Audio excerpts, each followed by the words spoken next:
SRM Tamil பேராயத்தின் பிரம்மாண்ட பேச்சு போட்டி முதல் பரிசு 5 லட்சம். சொல் தமிழா சொல் 2025 பிரம்மாண்ட பேச்சு போட்டி சேலம் மண்டலம். போட்டி நடைபெறும் நாள் 23/3/2025. இடம் AVS கலை மற்றும் அறிவியல் கல்லூரி சேலம். போட்டியில் பங்கேற்க QR கோடை ஸ்கேன் செய்து விண்ணப்பத்தை அனுப்புங்க.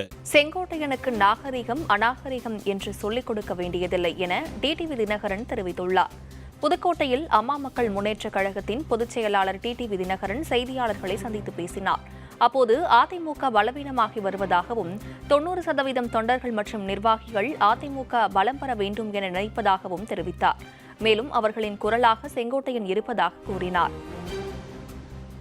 அதாவது நாகரிகம் அநாகரிகம் பத்திலாம் அண்ணன் செங்கோட்டையனுக்கு சொல்லிக் கொடுக்க வேண்டிய அவசியம் இல்லை. ஏன்னா அவர் எப்பொழுதுமே அமைதியாக எந்த ஒரு கான்ட்ரவர்சிலுமே ஈடுபடாதவர். உங்களுக்கு தெரியும் அவருடைய அரசியல் வாழ்க்கையில, அது குறிப்பா அம்மா அவர்கள் தலைமையேற்ற பிறகு நான் அவர் நல்ல பழக்கம்.